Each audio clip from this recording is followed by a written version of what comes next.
Bienvenidos a todos nuevamente a la hora 25, este espacio imaginario para buscar mejores comprensiones, porque en nuestro activismo estamos convencidos de que son las mejores comprensiones las que fundan las mejores decisiones.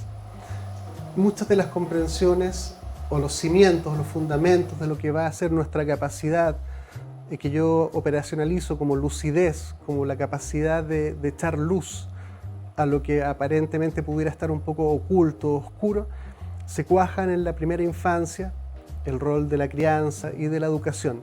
Entonces vamos a meternos en este capítulo en los temas de educación. ¿Qué está pasando con la comunidad educativa? ¿Qué está pasando con la salud mental de padres, apoderados, educadores, profesores, los otros compañeros de los niños? Y para poder partir con un diagnóstico general y ahí ir especificando las emociones, cómo tratar las emociones y algunas orientaciones generales, tenemos de invitada a María José Cuéllar, psicóloga infantil, pero educacional también, que ahí se hace el match. Bienvenida María José al programa. Muchas gracias, Sebastián. Gracias por aceptar la invitación. Bueno, te quería pedir primero como una mirada general. ¿Cómo observas el mundo infanto educativo y la comunidad educativa? A ver, bueno, yo trabajo desde los más pequeños, desde preescolar hasta cuarto medio, y la situación, debo decir, que ha estado bastante compleja. Hemos presenciado muchos temas en salud mental graves con los niños, con los preescolares, con los niños y con los adolescentes sobre todo. Ha costado un poco poder entender bien qué es lo que está pasando. Sabemos que igual venimos saliendo de, no sé si saliendo por completo, pero ya estamos tratando de tomar un poco más la naturalidad de la vida y esta post-pandemia en la que estamos, los niños han empezado a mostrar estos síntomas y estas repercusiones de lo que fue estar encerrados mucho tiempo, sin ir a clase, sin sociabilizar.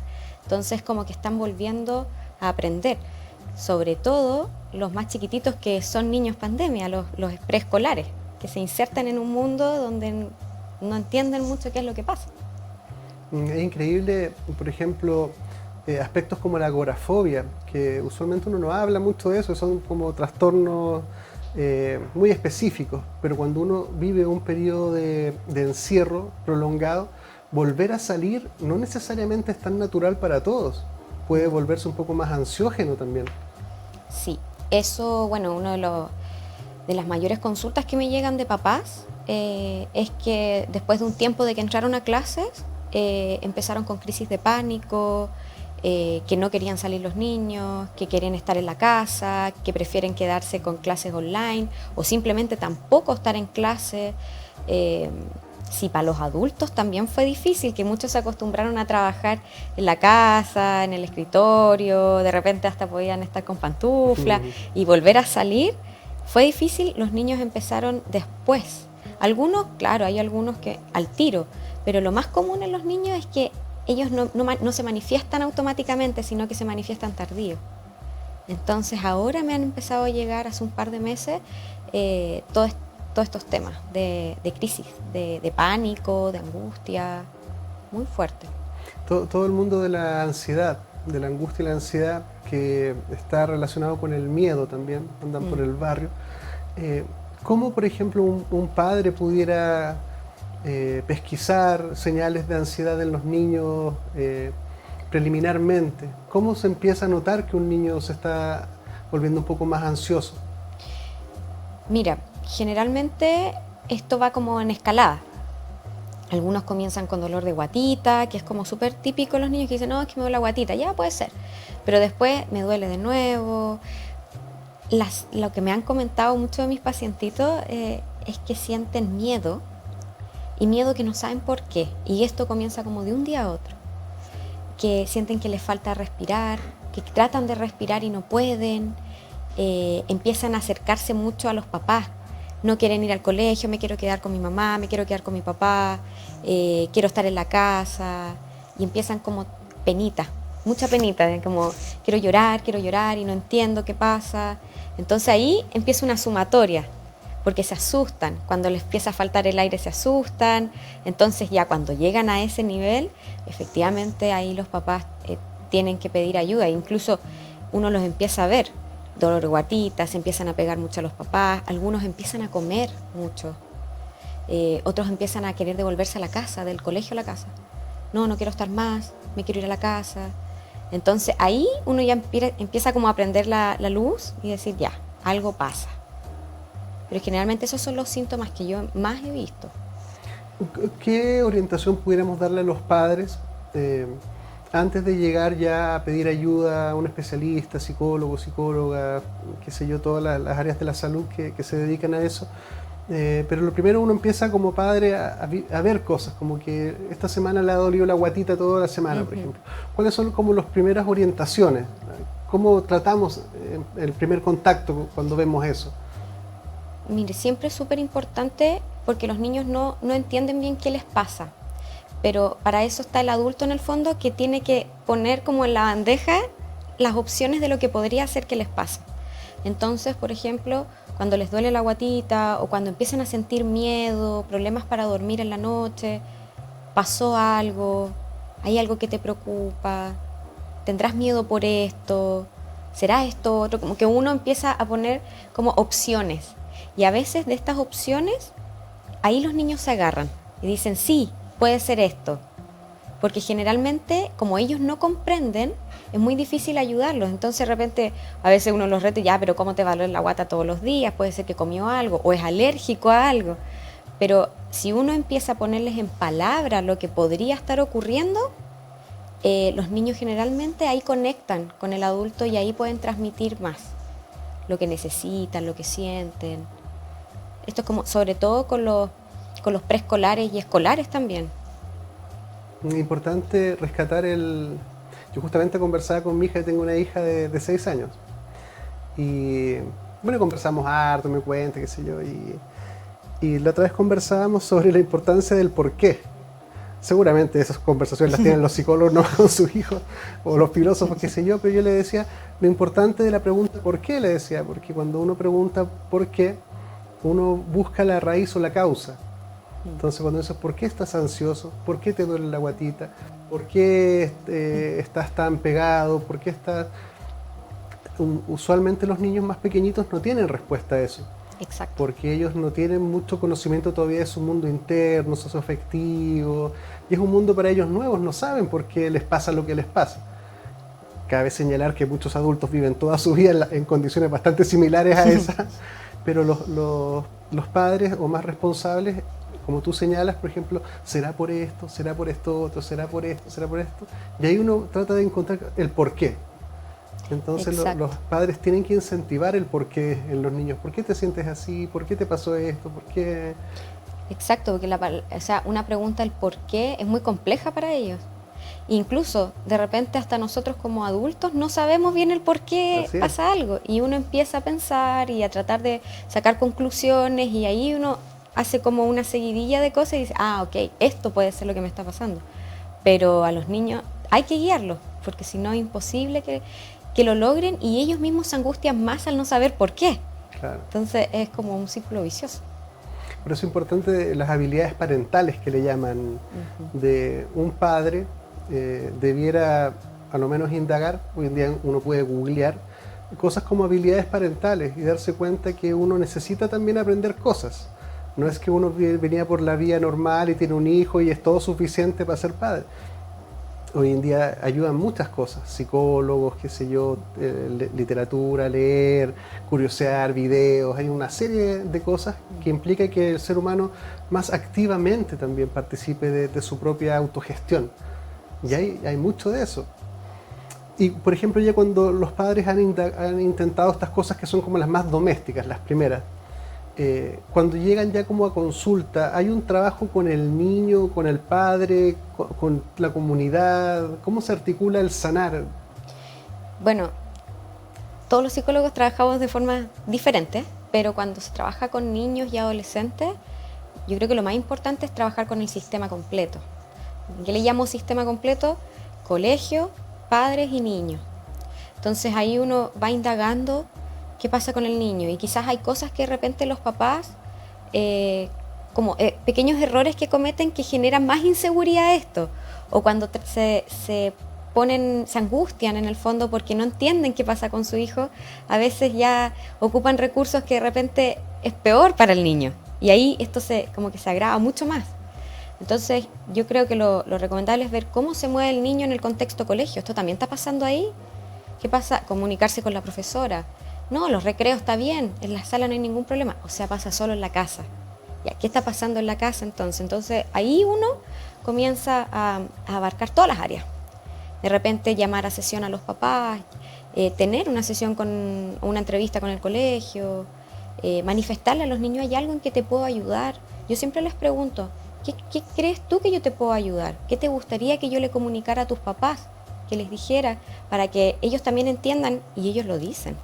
Sí, ayúdame a esto, ayúdame a lo otro. Y así vamos trabajando en conjunto.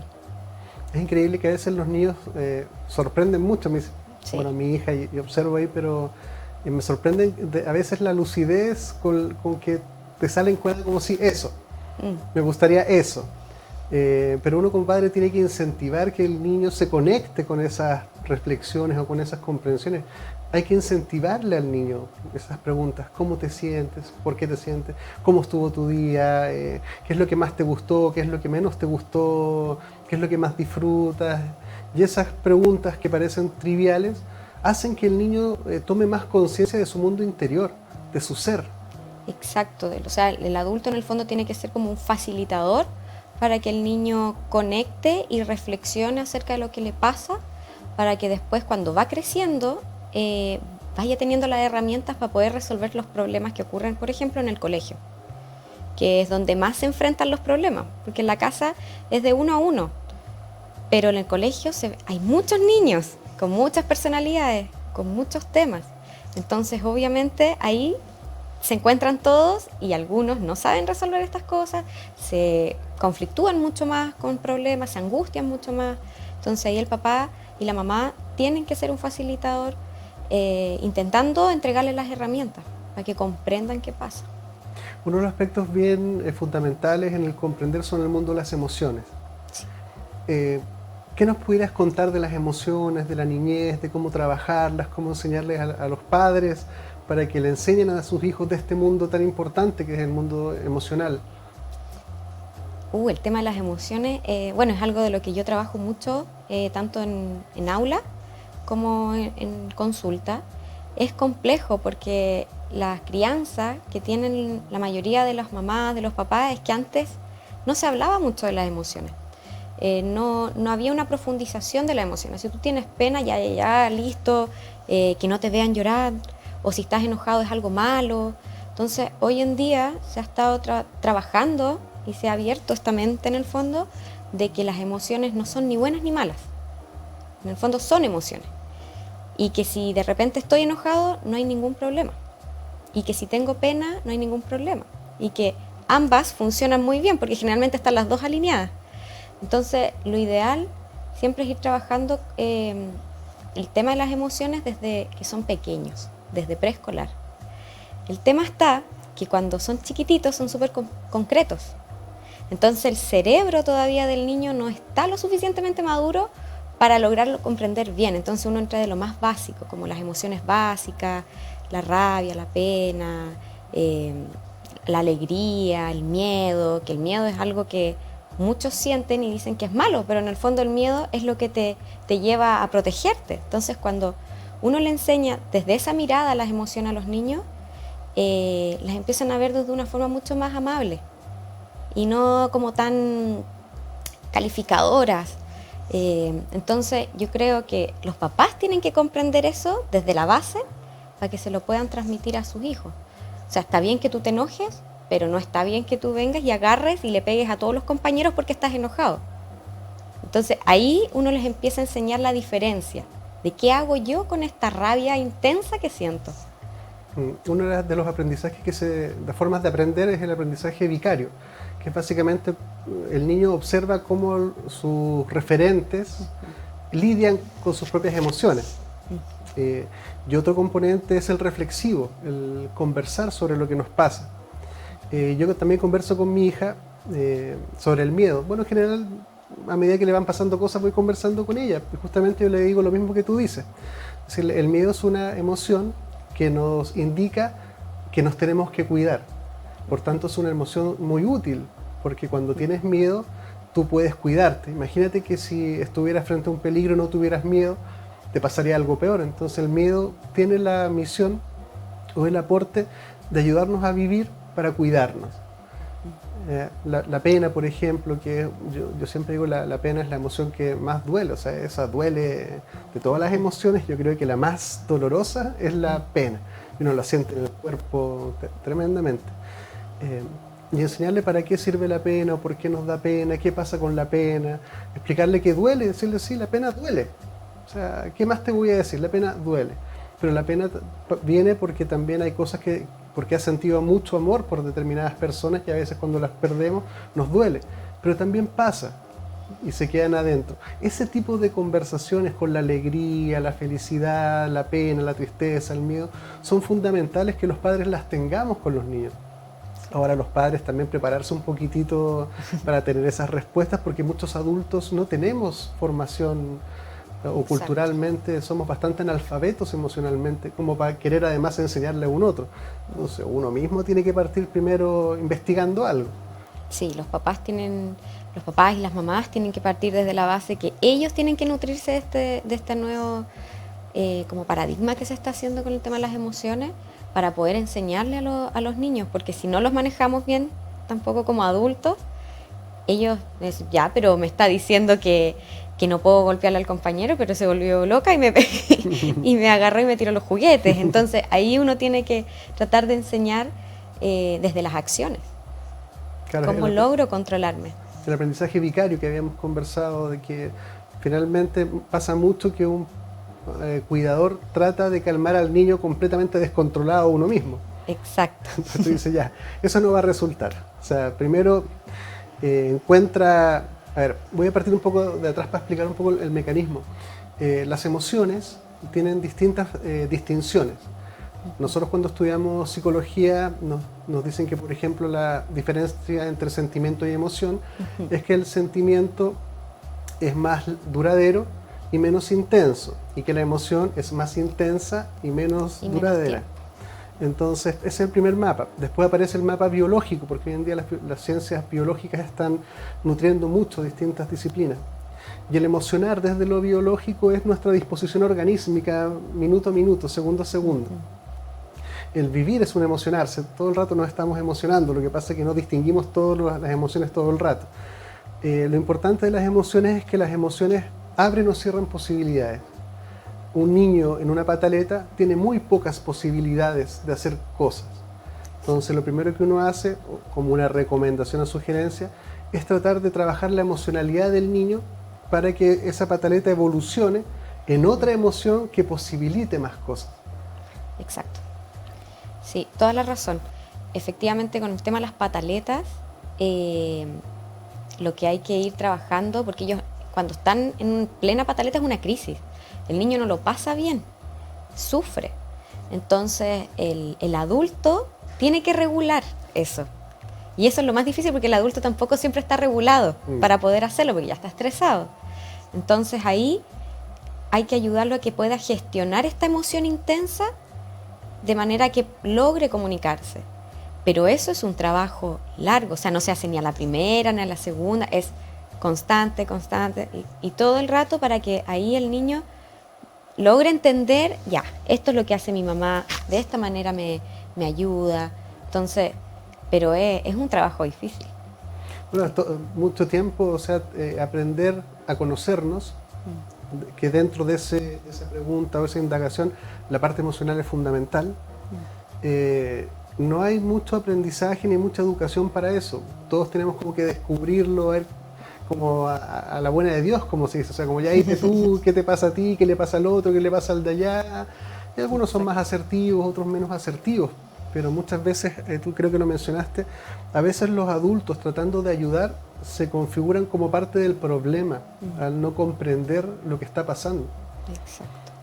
Sí, es que lamentablemente yo creo que ahora se está dando que los adultos en esta como nueva crianza que hay, están tratando de entender desde antes cómo puedo ayudar a mi hijo, cómo puedo ayudarlo a que empiece al tiro a nutrirse, a tratar de trabajar en sus emociones, pero antiguamente no. Entonces, ¿qué pasa con estos papás, estas mamás que antes tenían otra visión y tienen hijos? Tienen que estudiarlo, tienen que tratar de leer, de ver experiencias, porque tienen que tener las herramientas y uno no nace teniendo las herramientas. Ahora lo que se está haciendo mucho es que a los niños se les está enseñando desde pequeños. Por lo tanto, lo ideal es que cuando ellos ya van creciendo, vienen mucho más preparados que los propios padres.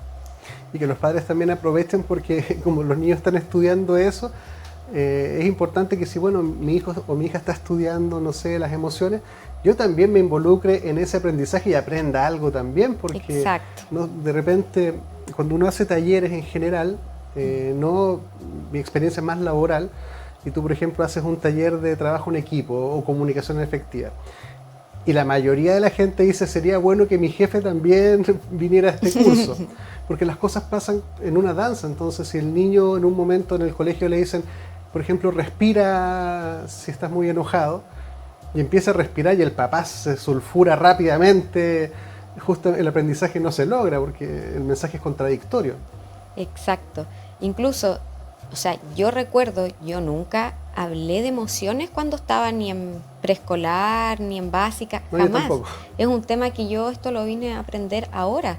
Cuando me metí en el mundo de los niños, de los adolescentes, ahí descubrí y dije, chuta, toda la razón. Esto es verdad, no lo había pensado, pero ni siquiera en la parte, cuando estaba estudiando psicología, tampoco me lo tocaron el tema. Esto fue como en la práctica que me di cuenta, esto es lo que les pasa a los niños y esto es lo que uno tiene que hacer y intentar aprender lo que más pueda. Entonces ahora todos los niños llegan a las casas, la mayoría, hoy es que trabajamos con un cuento, que vimos una película, que hicimos esta actividad, pero eso jamás yo lo vi, nunca. Hay muchas falencias educativas que tenemos los adultos, que tenemos que hacernos cargo de ellas, y este programa también busca a lo menos mostrar, enseñar.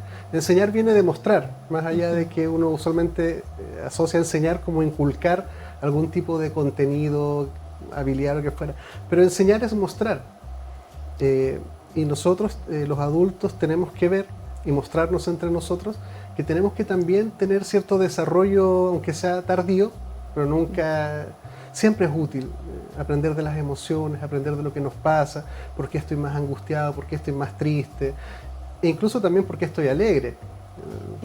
Como la psicología positiva que te dice, no solamente estudiar los factores de la depresión, sino también puedes estudiar y aprender de los factores de la felicidad o la armonía. Exacto. Y hay recursos disponibles en la red.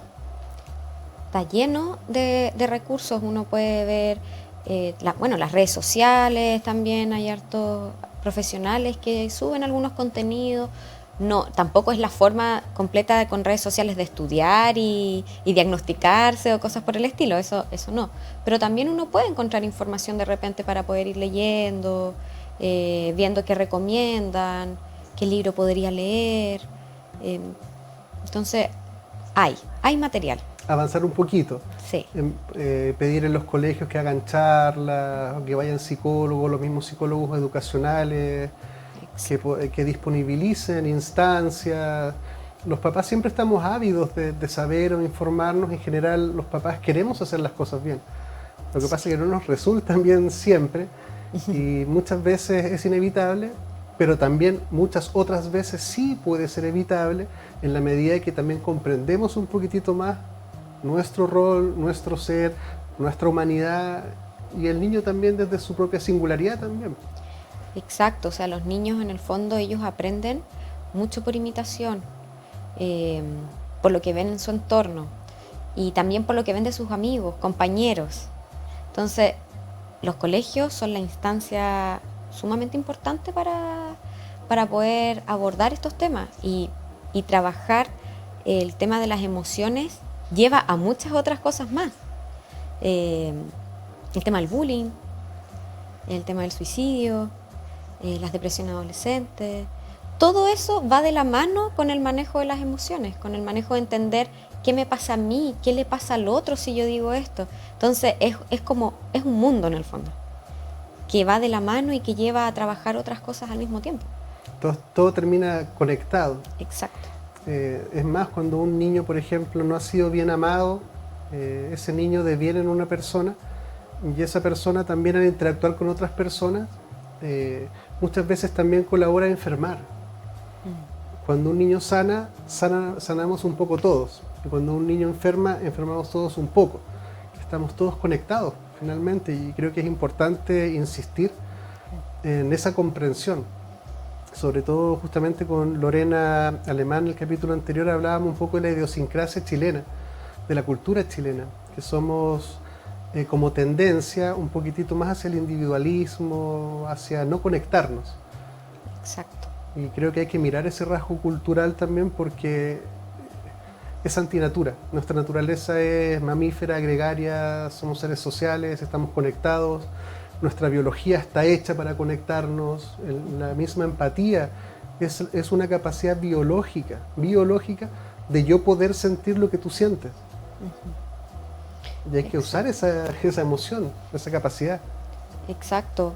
Y eso también yo lo veo, lamentablemente, lo veo mucho en donde yo trabajo, en un colegio, que a veces los papás, las mamás, son muy individualistas. No, mi hijo no. O sea, yo entiendo, sí, pero el otro lo provocó, el otro lo hizo, y no logran de repente ver realmente que su hijo también está teniendo un problema, que su hijo también está provocando ciertas situaciones, pero tienden a mirar al otro niño y querer la cabeza del otro niño prácticamente. Y falta ahí empatizar. Entonces cuando como papás se paran frente a esa postura, ¿qué esperamos de que quizás le están transmitiendo al niño? Y ese niño, ¿qué es lo que transmite al resto de sus compañeros? Entonces es súper importante que se trabaje el tema del individualismo. Tenemos a María José ir a un breve spot comercial, pero les dejo la reflexión de que estamos conectados. Y es cierto, y es nuestra biología, ni siquiera es que sea deseable, bonito o romántico. Biológicamente, nuestros fundamentos biológicos son mamíferos, somos seres, una especie vincular. Nos necesitamos, nos pasan cosas juntas, nos enfermamos o nos sanamos. Cada vez que un individuo se enferma, la sociedad enferma un poquito. Y cada vez que un individuo sana, la sociedad sana un poquito. Entonces mantenernos más sanos es algo que nos trasciende más allá de lo individual y lo particular, sino que habla de lo colectivo. Quédese con nosotros y volvemos. En Clínica Gastrosalud contamos con equipos médicos de excelencia y tecnología de punta para garantizar salud y bienestar a un excelente costo. Contamos con servicios médicos integrales especializados en tratamientos gástricos y programas completos para la obesidad. Realiza tus reservas de hora en la página www.gastrosalud.cl. En Clínica Apoquindo contamos con una infraestructura de primer nivel para ofrecer servicios de instalación de balón gástrico, pellet antialcohol, cirugías plásticas reconstructivas, cirugías estéticas, kinesiologías, psicología, psiquiatría, nutricionista. Visítanos en www.clinicapoquindospa.cl. Clínica Medical Home, líder a nivel nacional en hospitalización domiciliaria y servicios ambulatorios para pacientes agudos, subagudos y crónicos. Clínica Medical Home entrega a su disposición experiencia y trayectoria en salud a través de servicios especialmente pensados en las necesidades de cada persona, adaptando el concepto de comodidad a sus instalaciones y residencia mediante altos estándares de calidad. Visítanos en www.cmhchile.cl. Clínica Medical Home. En Logan Abogados contamos con profesionales altamente comprometidos con los intereses de nuestros clientes. Nuestro staff está capacitado para entregar mucho más que una asesoría integral y especializada, pues buscamos proporcionar la tranquilidad que sus intereses merecen y necesitan. Visítanos en www.logan-abogados.cl. En Clínica Nueva Costanera trabajamos día a día por tu salud y la de los tuyos. Contamos con una amplia trayectoria entregando salud y bienestar con servicios médicos integrales, gastroenterología, endoscopía, pellet antialcohol, programa de balón intragástrico, bioimpedenciometría, entre otras prestaciones. Visita nuestra página www.clinicasnuevacostanera.cl e infórmate de todas nuestras prestaciones.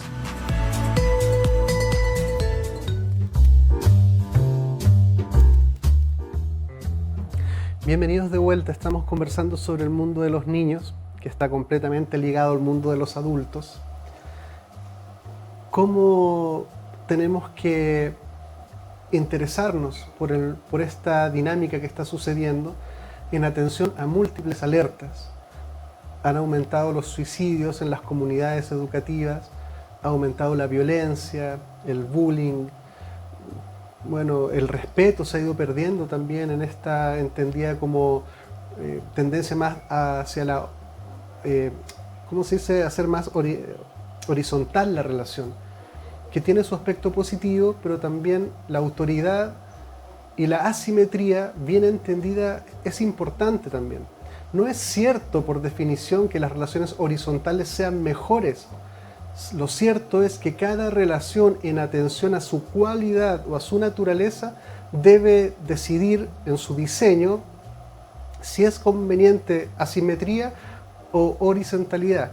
Hoy en día los niños de tercero o cuarto medio muchas veces pierden el respeto hacia la figura de autoridad del profesor. Y un profesor sin que no tenga respeto o autoridad malamente puede cumplir su labor educativa.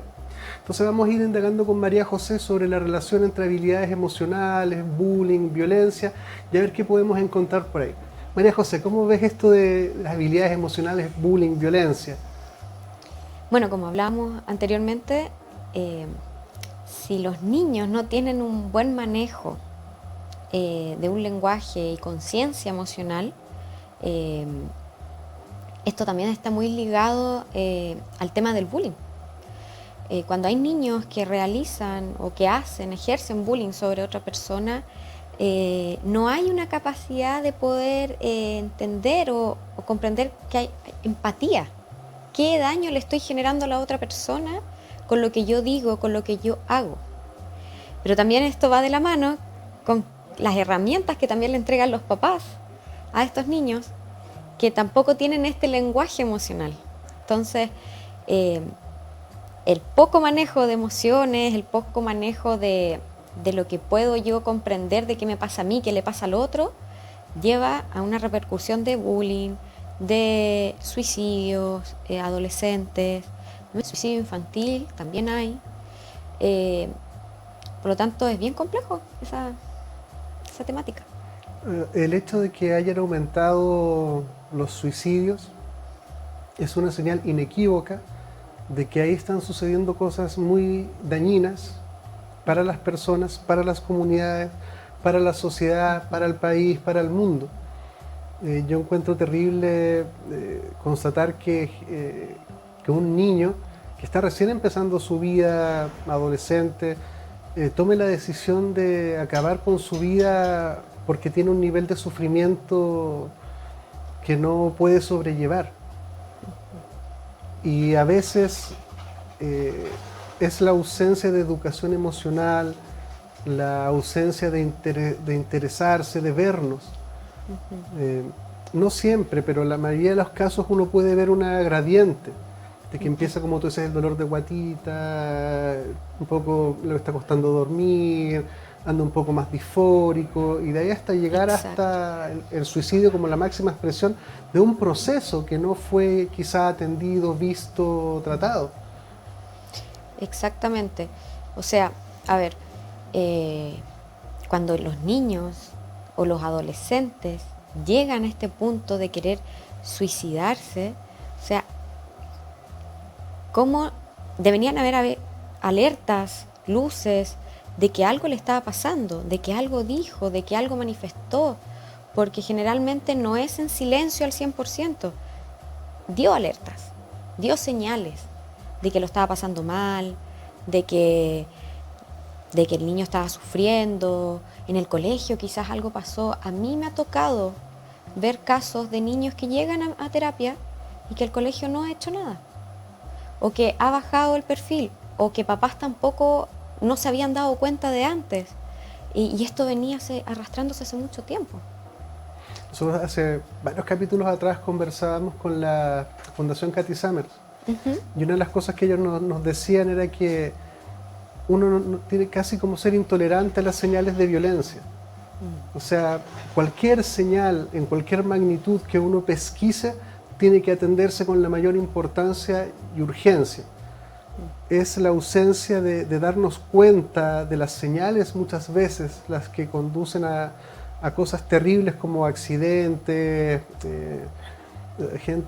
niños que se infligen cortes, por ejemplo. Exacto. Y en la máxima expresión el suicidio.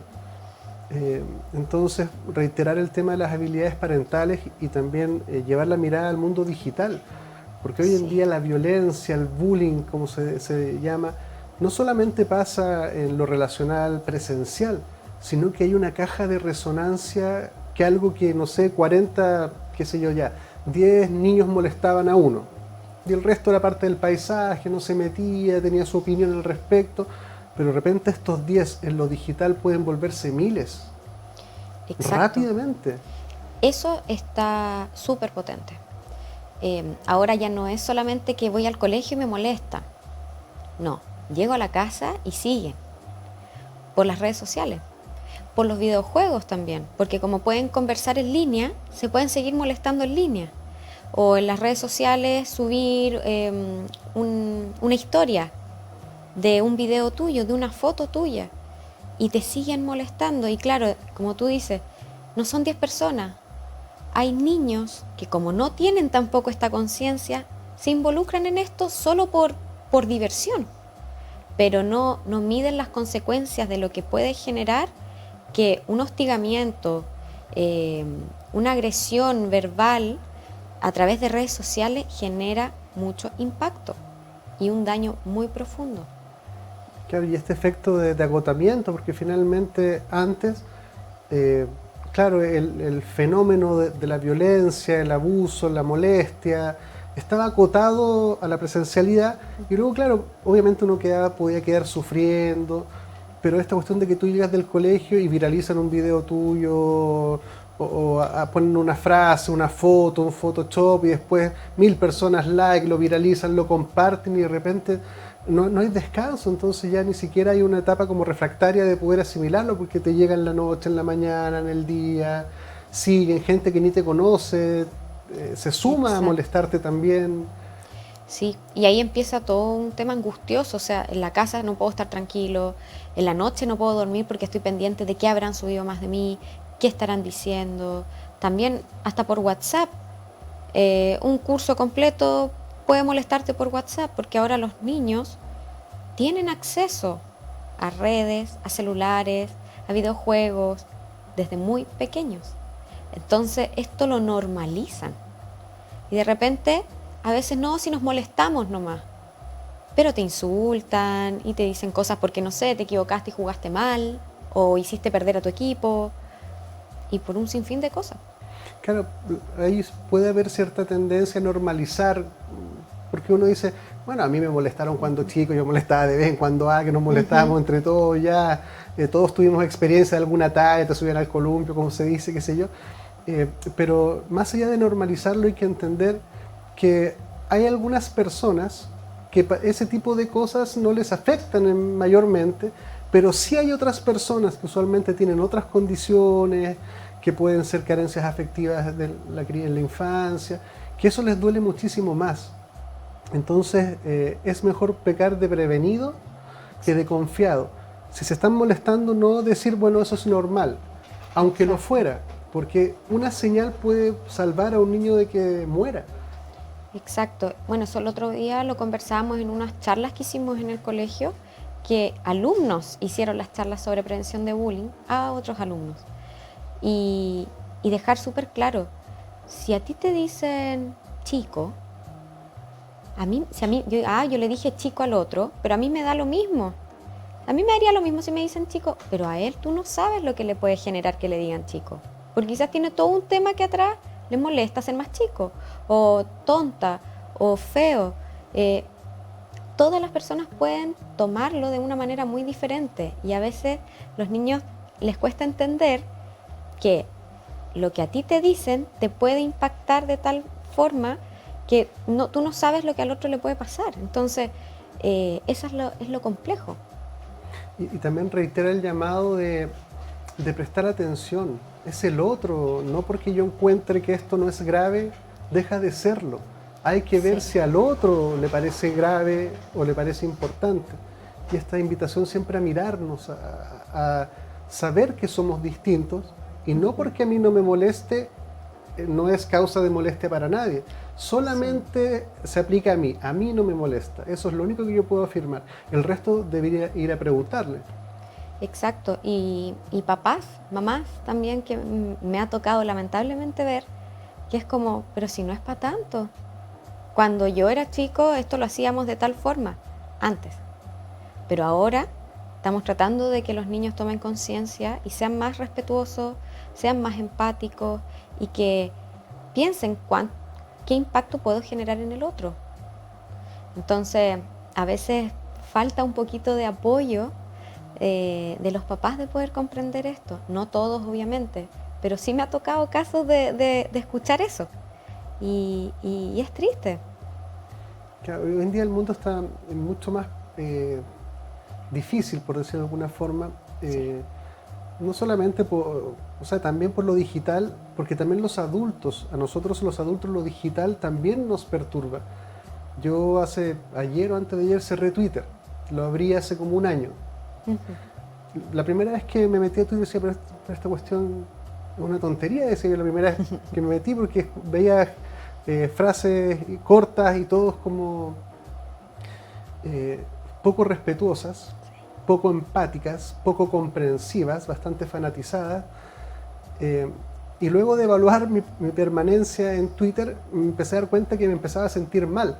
En las mañanas abría Twitter y era una sarta de agresiones los unos, bueno, sobre todo que estamos un poco más politizados también ahora, bueno, llevamos harto rato y vamos a seguir después del 4 de septiembre igual de politizados por mucho rato, pero me empecé a dar cuenta que me empezaba a amargar el día, escuchar y leer gente pelando a la otra, haciéndole bullying a la otra, desacreditándola, todo el día. Entonces, que sabes que en verdad creo que tener Twitter no es sano, no es bueno, ni siquiera es un buen lugar para tener conversaciones políticas. Bueno, pero el punto es que lo digital a los adultos también nos empieza a afectar. Uno mismo ve en Twitter el nivel de violencia, agresividad o desconsideración. Yo con mi hija conversamos sobre la consideración a veces, cuando ella me dice cosas. La consideración es darse el tiempo de empatizar qué le pasa al otro con lo que yo digo o hago. Y al momento de antes de hacerlo, reflexionar si va a ser bueno para los dos. Quizás si yo me tiro una buena talla va a ser bueno para mí porque me voy a reír y quizás los que lo observan también puedan reírse. Pero ¿has considerado qué le está pasando al que recibe la talla? ¿Cómo se está sintiendo? ¿Cómo te sentirías tú? El mundo de las preguntas es fundamental para los niños. ¿Cómo te sentirías tú si pasara eso? ¿Cómo crees que se sintió la otra persona? ¿Por qué puso esa carita cuando tú le dijiste eso? Y eso hace que los niños se den cuenta de que es necesario considerar al otro antes de hacer lo que quiera que me nazca hacer. Sí, ese es el ejercicio que yo generalmente hago mucho con los niños. Incluso hacemos como situaciones y a veces lo aterrizo así, efectivamente así como con la familia, con tus cercanos, con alguien que para ellos es como muy significativo. Entonces lo pongo en esa situación. Y ahí los niños hacen conciencia, porque cuando lo ven muy ajeno, les cuesta entenderlo. Pero cuando uno se los trae a algo más significativo, ahí sí que ahora lo entendí. Hay que estar atento porque a veces los niños mismos, en lo que te dicen, cuando uno está atento, te dan la oportunidad de preguntar. Justamente hoy día venía conversando con mi hija cuando le iba al colegio, me venía diciendo que había un niño que sus papás tenían problemas en la casa, qué sé yo, entonces como que siempre le daban de comer, le enviaban de almuerzo lo mismo, porque parece que no tenían mucho tiempo, entonces ella me explicaba eso, entonces ella me decía que cuando ella llevaba galletas, le compartía porque sabía que la otra niñita no llevaba cosas. Entonces justamente le decía, eso hija es consideración. Cuando a ti te preocupa lo que le pasa al otro y tú haces algo por eso. ¿Y cómo se sintió la niñita cuando tú le das las galletas? No, se pone contenta. ¿Ves? Eso es bueno. Ese tipo de conversaciones tan domésticas transforman profundo a los niños. Exacto, esas conversaciones son las significativas para los niños. Y eso con cualquier tema. Los niños llegan contando muchas cosas a la casa y uno no cree, pero son súper observadores, siempre están prestando atención. Y tienen una memoria increíble. Exacto, y se fijan de la comida que trae la otra compañera. O sea, para darse cuenta, o sea, trae siempre lo mismo, ya le voy a dar algo. O sea, los niños en general funcionan así, con la ropa, hoy siempre viene con esta forma, o lo vienen a buscar tarde. Los niños siempre están observando todos los pasos de los adultos y de sus compañeros también. Entonces ahí uno se tiene que agarrar y tratar de potenciar esas cosas que ellos ven. Claro, hay que prestar atención cuando los niños nos cuentan cosas. Sí. Usualmente los seres humanos hablamos de las cosas que nos parecen lo suficientemente relevantes en nuestra vida para conversarlas. Eso no significa que andemos filosofando toda la vida, podemos conversar de muchas cosas, pero hay ciertas conversaciones o ciertos momentos en la vida, como la crianza, en donde las propias conversaciones, lo que nos cuentan los niños, es una fuente infinita para enseñarles valores, enseñarles ética, enseñarles emociones. Ellos están todo el día con otros niños y ellos cuentan que un niñito, por ejemplo, mi hija siempre dice, y nos quitaron el recreo porque los niños se portan muy mal y no le hacen caso a las profesoras y nosotros con las niñas les decimos que hagan caso. Ese tipo de cosas, que es como gracioso, que yo me imagino que los niños somos más, vamos a jugar la pelota, ¿sí? Pero tú le dices, ¿por qué los niños serán así? ¿Qué les dicen ustedes? ¿Por qué crees tú que las niñas esto? Y empiezan a conversar y te dan hipótesis y especulan cosas y se explican a su edad las cosas, y con un poquitito de atención uno le enseña un valor aquí, otro valor por acá, ética por aquí, consideración, empatía, asertividad. Exacto, ellos mismos de repente dan unas respuestas de unos análisis que hicieron que de repente es como, no lo había visto de esa forma, y te impresionan. Sí. Que uno le da más vuelta y de repente ellos lo ven tan sencillo, tan simple. Mira, si yo lo pensé de esta forma, puede ser, puede ser. No, los niños tienen mucha sabiduría. Tenemos un capítulo con otra persona que se llama La sabiduría de los niños, porque la verdad que un niño bien amado, criado con el suficiente amor, en parámetros normales, tiende a ser buena persona, tiende en mayor grado a empatizar con el que sufre, a preocuparse por el que no tiene, a compartir, a observar. Es después, en la vida, en la adolescencia, donde estas cosas se empiezan a complejizar y requieren nuevamente de otras conversaciones. Claro, el mundo de los niños tiene pocas variables, pero las que tienen son fundamentales. El mundo adolescente ya tiene muchísimas más variables y más complejos. Entonces la crianza sigue la conversación, el preguntarle por qué a un adolescente, por qué te sientes así, por qué crees que te pasa esto, por qué es importante para ti esto. Sí, bueno, por eso es tan importante enseñar todo esto desde bien chiquitito, para que cuando lleguen adolescentes tengan mayor conocimiento, porque pasa mucho que los adolescentes no se comprenden, o sea, son completamente como analfabetos emocionales, y por eso vienen con todas estas crisis también, por este poco conocimiento emocional. Entonces uno puede tratar de nutrirlo lo antes posible para que cuando ya sean más grandes tengan más herramientas. Y volvemos recursivamente a que es un adulto que tenga mejores herramientas para comprenderse a sí mismo, que puede sanar a otro. Me gusta esto como de polinizar. Como creo en esto que las conciencias polinizan otras conciencias. El mismo hecho de conversar, porque a mí que me toca conversar harto, cada conversación es súper distinta porque la persona con la cual estoy conversando es muy distinta a la otra. Entonces también es biológico. Las conversaciones, los contextos son más propicios para una cosa, más propicios para la otra.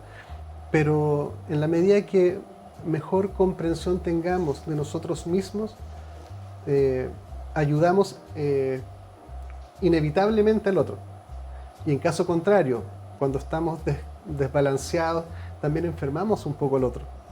Sí, la verdad es que toda la razón. O sea, cuando uno no está bien, inconscientemente afecta a otra persona. Desde alguien que no conoces, en un encontrón con alguien, comprando un café, lo que sea, como alguien que tú conoces y que convive constantemente contigo.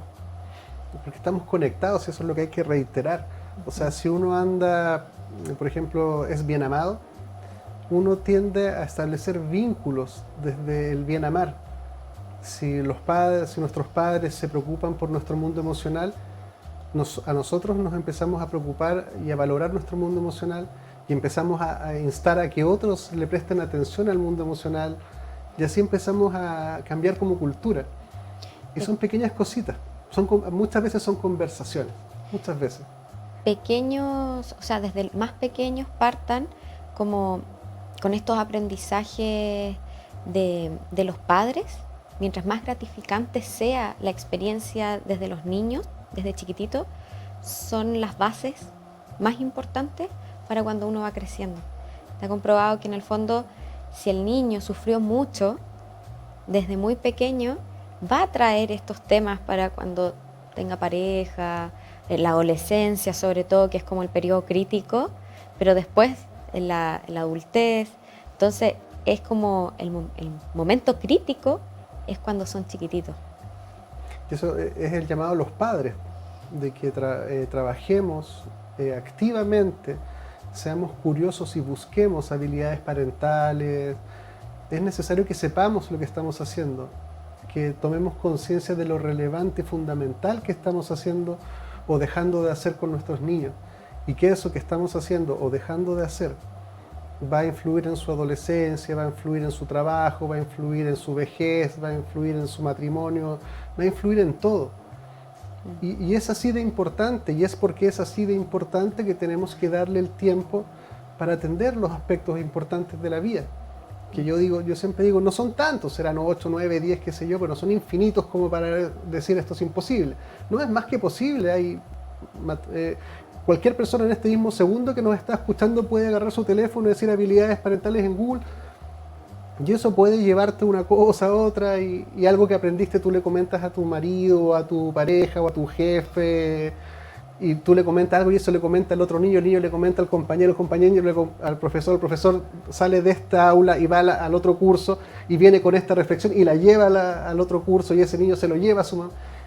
Y ese es el mecanismo cultural de transformarnos.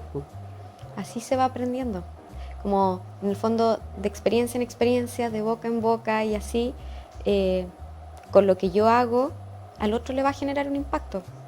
Entonces, por eso es tan importante lo que hacen los adultos, sobre todo en los primeros años de vida, para generar este impacto en los chicos y que generen ese impacto en sus amigos y así. Empieza una cosa sistémica. Exacto. ¿Y cómo ves a los profesores, que también tienen un tremendo rol, tremendo desafío, condiciones súper adversas en muchos casos, donde se juntan 40 niños en algunos casos, más de 40 en algún otro, y hay una diversidad y complejidad de vidas y de vivencias ahí? Yo creo que los profesores, ahí hay una misión que todavía yo creo que no se está cumpliendo mucho.